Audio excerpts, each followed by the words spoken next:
Different Minds, Equal Dreams, an art exhibition by Tanisha Krishnan Rajesh. Join us in Coimbatore.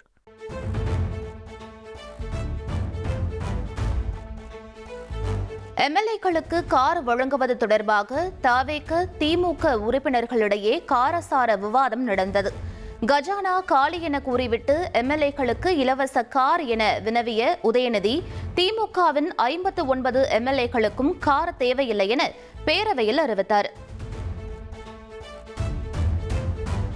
இந்த அரசு பொறுப்பேற்ற முதல் நாள்ல இருந்து சொல்வது கஜானாவை தொடச்சு வச்சுட்டு போயிட்டாங்க, கஜானால பணம் இல்லை என்பதுதான் தொடர்ந்து இவங்க வச்சிருக்கக்கூடிய குற்றச்சாட்டு. அது மட்டும் இல்லை, இவங்களோட தேர்தல் பிரச்சாரத்தில் இப்போ இருக்கக்கூடிய அமைச்சர்கள், சட்டமன்ற உறுப்பினர்கள், அவங்க இயக்கத்தை சேர்ந்தவங்க நிறைய பேர் சொல்லியிருக்கிறாங்க, தொடர்ந்து இலவசமாக கொடுக்குறீங்க, எல்லாத்தையும் இலவசமாக கொடுக்குறீங்கன்னு இவங்க குற்றம் சாட்டிட்டு இன்னைக்கு காரை இலவசமாக நீங்கள் கொடுக்குறீங்க. அது உங்க முதலமைச்சருடைய உரிமை. நாங்கள் எங்களுக்கு கார் தேவையில்லை, எங்களுடைய திராவிட முன்னேற்ற கழக உறுப்பினருக்கு கார் தேவையில்லை. யார் யாருக்கு கார் வேணுமோ நீங்கள் வாங்கிக்கோங்க. எங்களுடைய வேண்டுகோள் என்னன்னா, வேட்புமனு தாக்கல்ல நீங்க அஃபிடவிட்ல ஃபைல் பண்ணிருப்பீங்க, யார் யாருக்கு கார் இல்ல, எவ்வளவு சொத்து இருக்கு அப்படின்னு சொல்லியிருப்பீங்க. அதுக்கு தகுந்த மாதிரி அவங்களுடைய வசதி வாய்ப்புக்கு ஏற்ற மாதிரி கார் வாங்கி கொடுங்க என்பதுதான் எங்களுடைய சஜஷன்.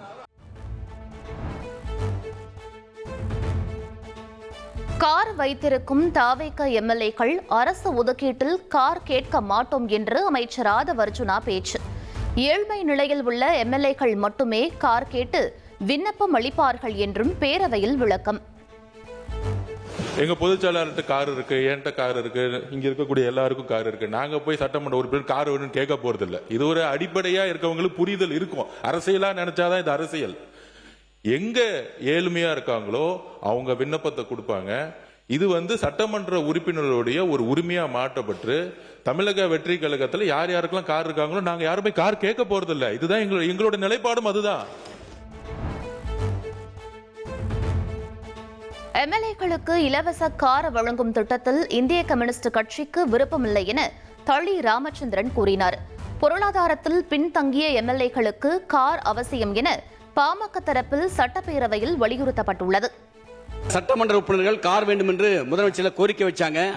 முதலமைச்சர் அறிவிச்சிருக்காங்க. ஆகவே இல்லாதவங்க கொடுக்க வேணும்னு சொல்ல, எங்களை பொறுத்தவரை கார் தேவையில்லை என்பது எங்களுடைய நிலைப்பாடு என்பதை தெரிவித்துக் அனைத்து கிராமங்களுக்கும் சென்றடைவதற்கும் இப்ப என்னுடைய தொகுதியெல்லாம் எடுத்துட்டீங்கன்னா 330 ஊராட்சிகள் கிட்ட இருக்கு. அதெல்லாம் போய் பார்க்கணும்னா பொருளாதாரத்தில் பின்தங்கிய சட்டமன்ற உறுப்பினர்களுக்கு கார் என்பது ரொம்ப அவசியம் தான்.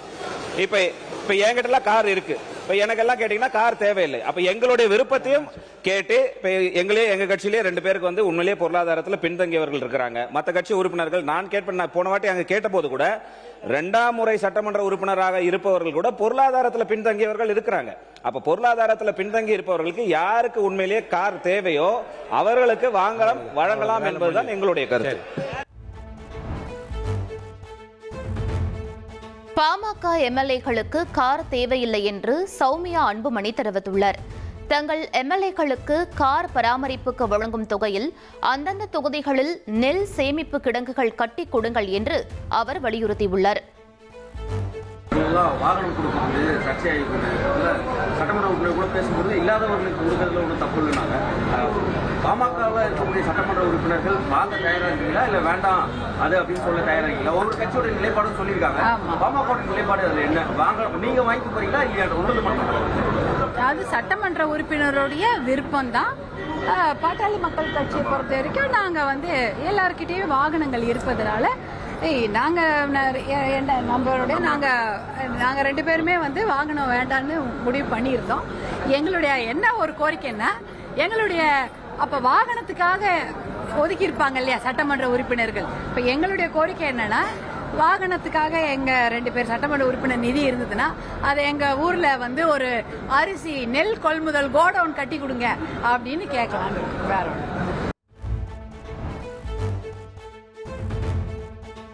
அனைத்து சட்டமன்ற உறுப்பினர்களுக்கும் இலவச கார் வழங்கும் முடிவை தமிழ்நாடு அரசு மறுபரிசீலனை செய்ய வேண்டும் என மார்க்சிஸ்ட் கம்யூனிஸ்ட் கட்சியின் மாநில செயலாளர் சண்முகம் வலியுறுத்தல். அனைத்து விவசாய கடன்களை தள்ளுபடி செய்வதற்கு நிதி இல்லாத போது இலவச கார்கள் வழங்க மட்டும் நிதி இருக்கிறதா என்றும் கேள்வி.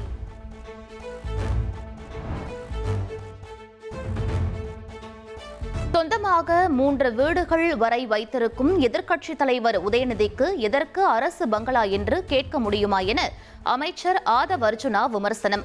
அரசு பங்களா ஒதுக்குமாறு தம்மிடம்தான் உதயநிதி மனு அளித்தார் என ஆதவ் கூறியதற்கு திமுக உறுப்பினர்கள் எதிர்ப்பு தெரிவித்ததால் பேரவையில் சலசலப்பு. இப்ப மாண்புமிகு எதிர்க்கட்சி தலைவர்கிட்ட 2-3 வீடு இருக்கு. ஆனா அரசு பங்களால இருக்கிறார்ல, அவர் லெட்டர் என்கிட்ட தான் கொடுத்தாரு. பொதுப்பணித்துறை அமைச்சரா என்கிட்ட தான் கொடுத்தாரு. எனக்கு அரசு துறையுடைய பங்களா வேணும்னு கொடுத்தாரு. உடனே நம்ம கேட்க முடியுமா? மாண்புமிகு எதிர்க்கட்சி தலைவருக்கு 2-3 பங்களா இருக்கு, அதனால அரசு துறை பங்களா கொடுக்க மாட்டோம்னு சொல்ல முடியுமா? எங்களுடைய முதலமைச்சர் சொன்னாரு, அவர் கோரிக்கை கொடுத்தாரு, உடனடியா கொடுத்துருவோம்னு சொன்னோம். எதிர்க்கட்சி தலைவர் உதயநிதி அரசு பங்களாவில் தங்கியிருப்பது அவரின் சட்டப்பூர்வ உரிமை என அமைச்சர் KN நேரு தெரிவித்துள்ளார். அரசு நிதி நெருக்கடியில் இருப்பதால் தங்களுக்கு புதிய கார்கள் வேண்டாம் என தெரிவிக்கப்பட்டிருப்பதாக பேரவையில் அவர் விளக்கம் அளித்துள்ளார். மாண்புமிகு எதிர்க்கட்சி தலைவர் அமைச்சர் அந்தஸ்தில் இருக்கிறார். அவருக்கு அது அவருடைய உரிமை, அரசாங்கம் தருகிறது. எனவே அந்த வீடு கொஞ்சம் உட்காருங்க. எனவே அவர் அந்த அரசாங்க வீட்டில் இருந்து பணியை கவனிக்க வேண்டும் என்பதற்காக அந்த வீட்டை கேட்டு வாங்கியிருக்கிறார். ஆனால் நான் கொஞ்சம் இருங்க, பேச முடிக்கட்டும், நான் சொல்றேன் நீங்க பேசுங்க. இப்ப நாங்க கார் வேணான்னு தானே சொல்றோம், உங்கள்கிட்ட வேணும் நான் கேட்கிறேன். கார் வேணான்னு சொல்றேன், அவர் சொல்றார் 2-3 கார் வச்சிருக்கான், இங்க கூட அந்த நிலையில் தான் இருக்கு அப்படிலாம் சொல்றாரு. நான் கார் வேணாம், ஏற்கனவே அரசாங்கம் செலவு வைக்குது, கார் வேணான்னு சொல்றேன்.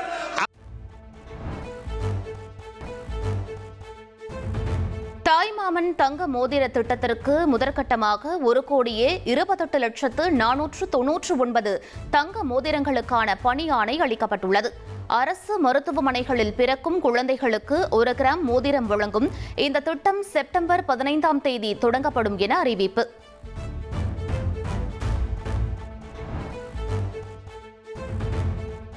தாய்மாமன் தங்க மோதிர திட்டத்திற்கு மருத்துவத்துறையால் தங்கத்தை எப்படி வாங்க முடியும் என திமுக உறுப்பினர் சட்டமன்றத்தில் கேள்வி. மருத்துவத்துறையால் செயல்படுத்த முடியும் என சுகாதாரத்துறை அமைச்சர் அருண்ராஜ் பதிலளித்தார்.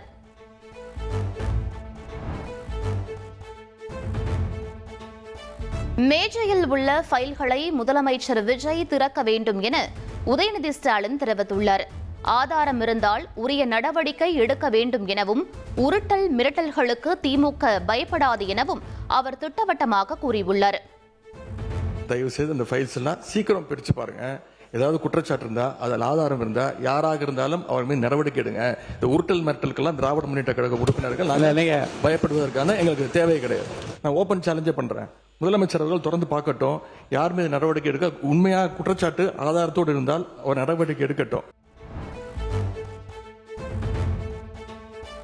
2026 சட்டமன்ற தேர்தலில் தாவேகாவின் வெற்றியை சூரசம்ஹாரத்தோடு ஒப்பிட்டு பேசிய அமைச்சர் ரமேஷ், லஞ்சம் ஊழல் உள்ளிட்ட சூரனை முதலமைச்சர் விஜய் வீழ்த்தியிருப்பதாக பெருமிதம்.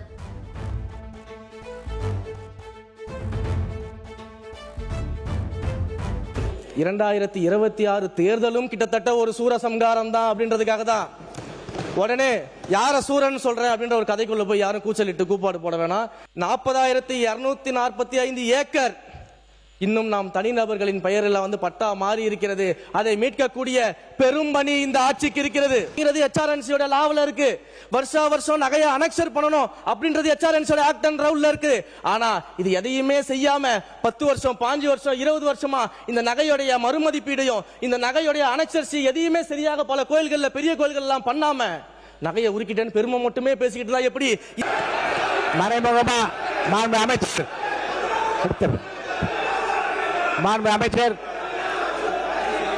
அதனால மறைமுகமா என்ன நடந்தது என்றால் அவைக்கும் நான் நீக்கிறேன். சரிங்க, நீக்கிடுங்க. சப்ஜெக்ட் மட்டும் பேசுங்க. பழமையான 64 கோவில்களில் 125 கோடியில் திருப்பணி நடைபெறும் என சட்டப்பேரவையில் அறநிலையத்துறை அமைச்சர் ரமேஷ் அறிவிப்பு. சிதிலமடைந்த 150 திருக்கோவில்களில் 85 கோடியில் திருப்பணி நடைபெறும் என்றும் தெரிவித்துள்ளார்.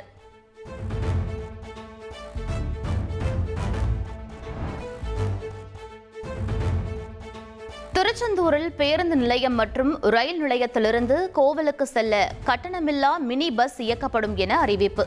சமயபுரம் மாரியம்மன் கோவிலில் பக்தர்களுக்கு தங்கும் விடுதி அமைக்கப்படும் என அமைச்சர் ரமேஷ் அறிவித்துள்ளார்.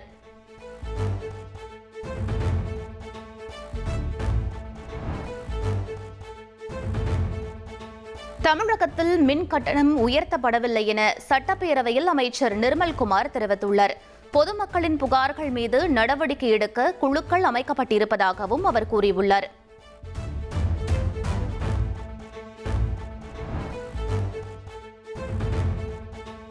சேலம், நாமக்கல், தேனி, காரைக்குடி சட்டக் கல்லூரிகளில் புதிதாக பட்டப்படிப்பு தொடங்கப்படும் என சட்டப்பேரவையில் அமைச்சர் நிர்மல்குமார் அறிவிப்பு. 20 போக்சோ நீதிமன்றங்கள் விரைவில் அமைக்கப்படும் எனவும் அவர் கூறியுள்ளார்.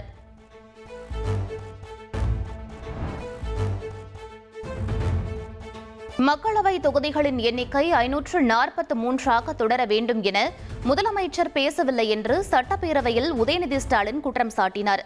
அதேவேளையில் மக்களவை உறுப்பினர்களின் எண்ணிக்கை 543ஆக மட்டுமே தொடர வேண்டும் என்பதே தங்கள் நிலைப்பாடு என்றும் அவர் தெரிவித்துள்ளார்.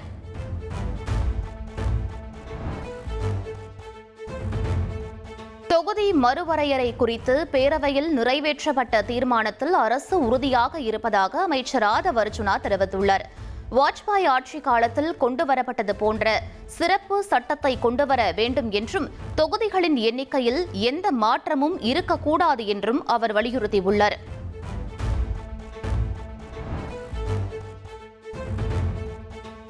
பழம்பெரும் நடிகையும் பத்மஸ்ரீ விருது பெற்றவருமான சவுகார் ஜானகி சென்னையில் காலமானார்.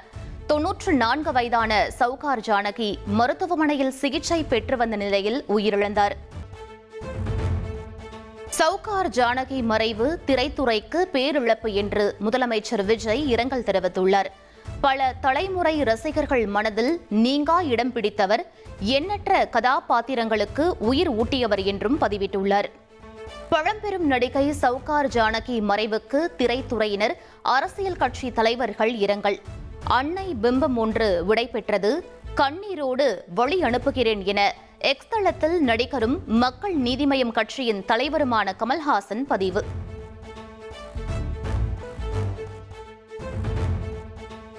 பெல்லட் குண்டு தாக்குதலில் பாதிக்கப்பட்ட மாணவர்கள் அளித்த புகாரை பதிவு செய்ய கோரி டெல்லியில் பார்லிமெண்ட் ஸ்ட்ரீட் காவல் நிலையம் முன்பு ராகுல் காந்தி தர்ணா போராட்டம். சுமார் 6 மணி நேரத்திற்கு பிறகு போலீசார் வழக்கு பதிவு செய்த நிலையில் போராட்டம் கைவிடப்பட்டது.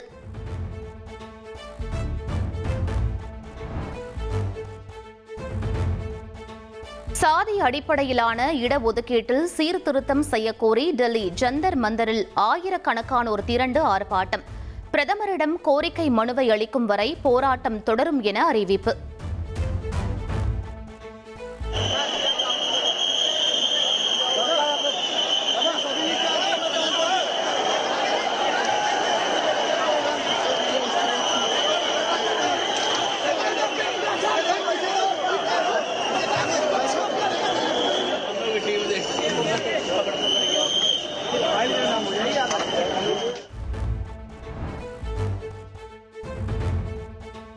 திருச்சியிலிருந்து சிங்கப்பூர் நோக்கி நேற்று மாலை புறப்பட்ட இண்டிகோ விமானத்தில் தொழில்நுட்ப கோளாறு. 126 பயணிகளுடன் சுமார் 2 மணி நேரம் வானில் வட்டமடித்த விமானம் பின்னர் பத்திரமாக தரையிறக்கப்பட்டது.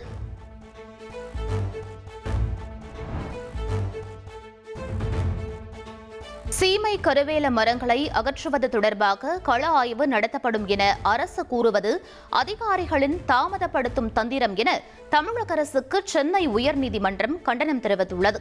சீமை கருவேல மரங்களை அகற்றும் பணிக்காக கனிம நிதியிலிருந்து 5 கோடி ரூபாயை உடனடியாக விடுவிக்க வேண்டும் என அனைத்து மாவட்ட ஆட்சியர்களுக்கும் உத்தரவு.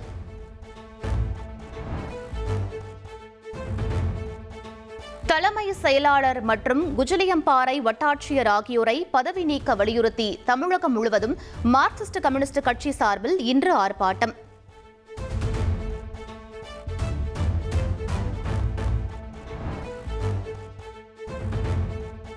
தமிழகத்தில் இன்று முதல் 3 நாட்களுக்கு பலத்த காற்றுடன் மழைக்கு வாய்ப்பிருப்பதாக சென்னை வானிலை ஆய்வு மையம் தெரிவித்துள்ளது. ஆகஸ்ட் 24, 25ஆம் தேதி நீலகிரி, கோவை மாவட்டங்களுக்கு கனமழை எச்சரிக்கை.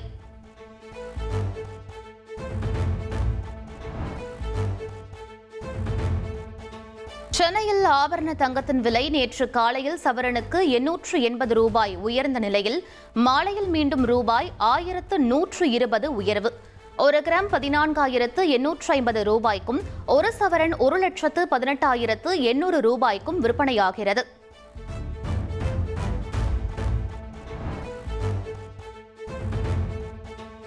நாமக்கல் மண்டலத்தில் முட்டை கொள்முதல் விலை திடீர் சரிவு. முட்டை விலை 20 காசுகள் குறைந்து 5 ரூபாய் 20 காசுகளாக நிர்ணயம்.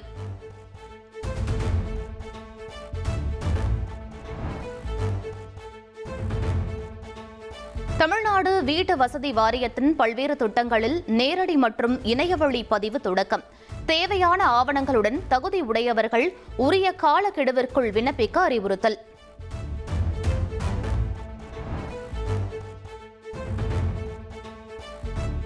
நீலகிரி மாவட்டம் ஓவேலி பகுதியில் 2 பேரை தாக்கிக் கொன்ற புலியை குண்டு வைத்து பிடிக்க தலைமை வனவிலங்கு பாதுகாவலர் உத்தரவு. புலியை கண்காணிக்க 44 இடங்களில் கேமராக்கள் பொருத்தப்பட்டு வனத்துறையினர் 4 குழுக்களாக களமிறங்க திட்டம்.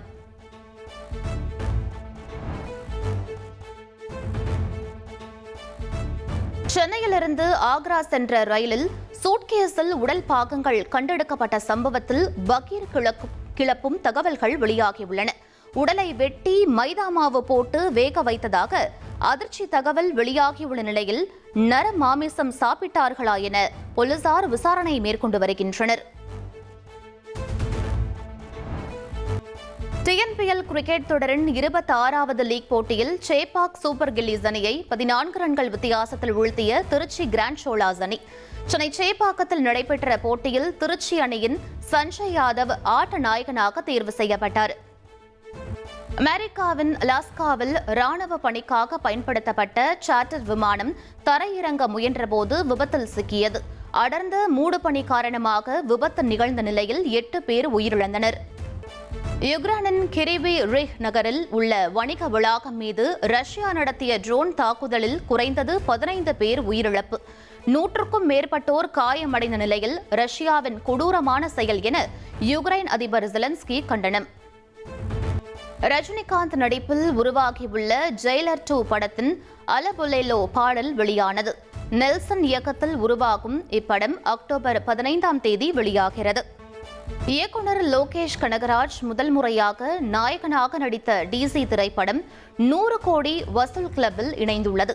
அருண் மாதேஸ்வரன் இயக்கத்தில் வெளியான இப்படத்திற்கு அனிருத் இசையில் அதிரடி ஆக்ஷன் படமாக DC வெளியாகியுள்ளது. Different Minds, Equal Dreams, an art exhibition by Tanisha Krishnan Rajesh. Join us in Coimbatore.